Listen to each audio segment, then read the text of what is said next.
हर दिन अपने साथ एक खास ऊर्जा लेकर आता है, एक अलग सा एहसास। चलिए, आज हम एक ऐसे ही दिन के गहरे रहस्य को महसूस करते हैं। शनिवार।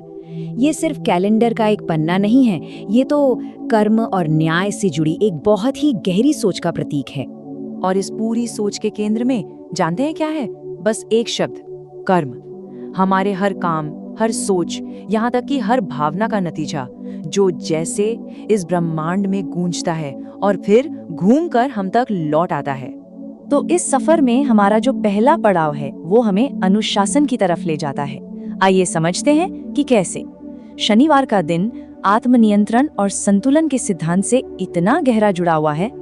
शनिवार की जो ऊर्जा है ना, वो हमें थोड़ा ठहर कर अपने जीवन को देखने के लिए कहती है। ये हमें याद दिलाती है कि हमारे हर एक काम का एक वजन होता है, उसका एक नतीजा होता है। समझिए, ये उस एक सार्वभौमिक नियम को गहराई से महसूस करने का दिन है जिसे हम कर्म कहते हैं। और देखिए, जब बात कर्म और न्याय की हो रही हो तो एक दिव्य शक्ति का जिक्र तो आएगा ही। वो शक्ति जो इस पूरे संतुलन को बनाए रखती है। शनिदेव, जिन्हें हम कर्म फल दाता कहते हैं, यानी न्याय के देवता, वो जो समय के धीमे लेकिन अचूक पहिए की तरह हर किसी को उसके कर्मों का बिल्कुल सही फल देते हैं, बिना किसी भी भेदभाव के, बिना किसी पक्षपात के। अगर हम शनिदेव के स्वरूप को समझना चाहें तो 3 बातें बहुत खास हैं। पहली बात, वो न्याय के प्रतीक हैं। दूसरी, कि उनका न्याय पूरी तरह से हमारे ही कर्मों पर टिका होता है। और तीसरी और शायद सबसे महत्वपूर्ण बात, कि उनकी कृपा का रास्ता करुणा से होकर जाता है। मतलब वो कमजोर और जरूरतमंद की सेवा से सबसे ज्यादा खुश होते हैं।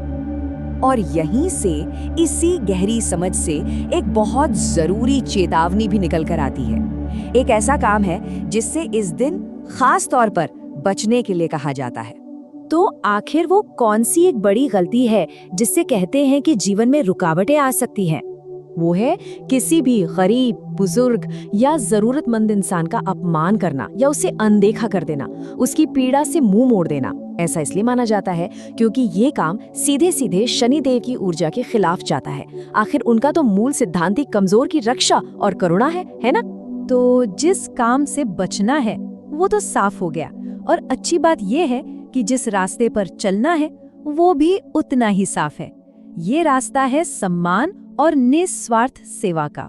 ये जो चुनाव है ना, ये बहुत ही सरल लेकिन बहुत गहरा है।